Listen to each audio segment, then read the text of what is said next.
जनाब चंद्रबाबू नायडू और नीतीश कुमार जी से दरख्वास्त करते हैं कि हम बीजेपी के लीडरों के बारे में नहीं कहते, लेकिन आप लोगों का चेहरा एक सेकुलर चेहरा समझा जाता है इस मुल्क में। आप अपने उस चेहरे को दागदार मत कीजिए, उसको कायम रखिए।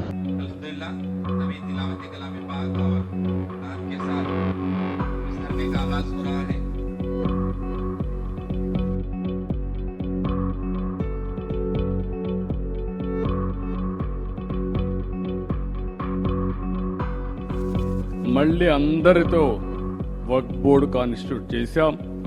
ఆస్తులు కాపాడతాం. ఒకటే హామీ ఇస్తున్నా, మత సామరస్యాన్ని కాపాడమే కాకుండా మిమ్మల్ని అన్ని విధాల పైకి తీసుకొచ్చే బాధ్యత తెలుగుదేశం పార్టీ తీసుకుంటామని కూడా మీ అందరికీ హామీ ఇస్తున్నాను.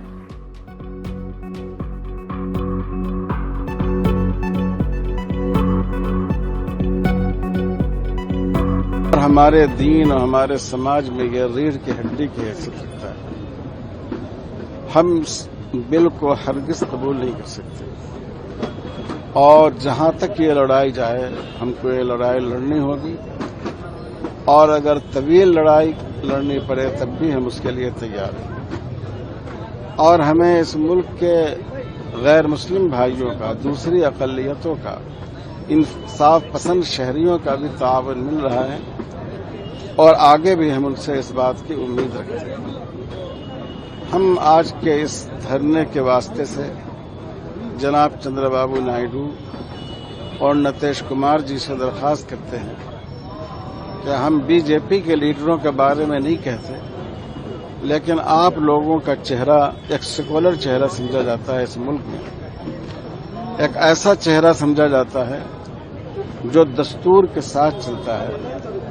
आप अपने उस चेहरे को दागदार मत कीजिए, उसको कायम रखिए और वाज़ेह तौर पर ऐलान कीजिए कि ये बिल चूंकि दस्तूर मुखालिफ है, अक़लियत मुखालिफ है, इसलिए हम इस बिल की तायद नहीं कर सकते। जफर साहब, एक सवाल है। यहाँ के उप मुख्यमंत्री हैं पवन कल्याण, वो कहते हैं वक्फ बोर्ड है तो सनातन धर्म बोर्ड क्यों नहीं? क्या कहेंगे आप बना लीजिए सनातन धर्म बोर्ड, उसमें कोई हर्ज नहीं। यहाँ मुख्तलिफ मंदिरों के अलग अलग बोर्ड हैं, मैनेजमेंट कमेटी है। अगर हमारे हिंदू भाई सनातन धर्म बोर्ड बनाए, कोई हर्ज नहीं, बना ले और हुकूमत को हौसला अफजाई करनी चाहिए।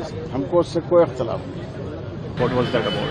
It was not a warning. It was a polite reminder to him that he stands for secularism in India. He stands for constitutional rights in India.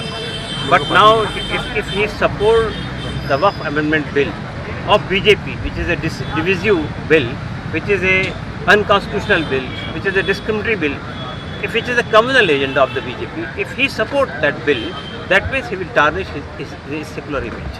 That's what we are reminding him, and we are saying that if he support the bill, that means he is ignoring the rights of Indian Muslims.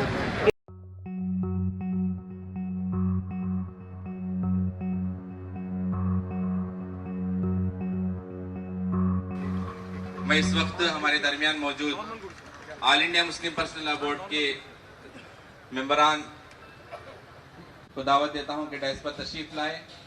मुख्तलिफ जमातों से नुमाइंदगी करते हुए उमरा अमीर यहाँ पर तशरीफ फरमा है। जनाब मोहम्मद रफीक साहब, अमीर हल्का जमात इस्लामी हल्का आंध्र प्रदेश को दावत देता हूं कि डाइस पर तशरीफ लाएं। उसी तरह मोहतरम अजीम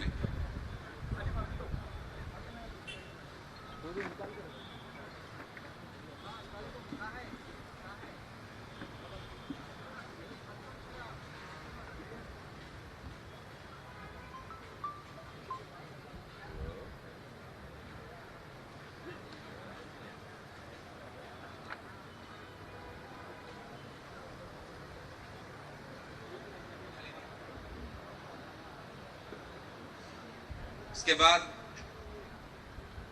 all India Muslim personal law board member doctor साहब को दावत देता हूं कि वो डायस पर तशरीफ लाएं। गयास मौलाना मोहतरम को दावत देता हूं, गयासुद्दीन साहब कि वो डायस पर तशरीफ लाएं। उसके बाद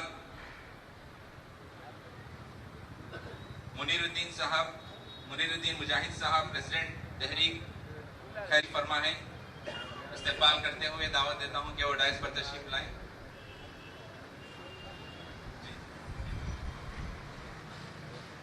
रुकने आमिला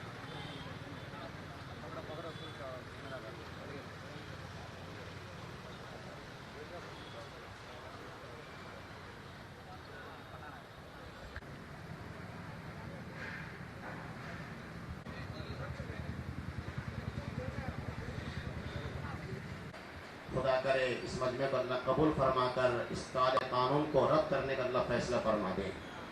अब मैं आप हजरात के सामने बगैर किसी ताखिर के कार्रवाई शुरू करने के लिए all India Muslim personal board के रुकन हजरत मौलाना जाकिर रशानी साहब करनूल हजरत को मैं दावत सुखन देता हूँ कि आप यहाँ पर अपना मुख्तसर खिताब फरमा कर मजमे के सामने ऑल इंडिया मुस्लिम पर्सनल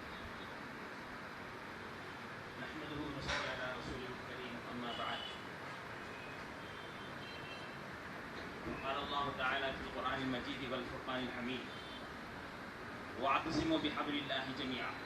अराकीन उमूमी और विजयवाड़ा शहर से तशरीफ़ लाए हुए तमाम इलाक़ों से आए हुए मुसलमान मर्द व ख़वातीन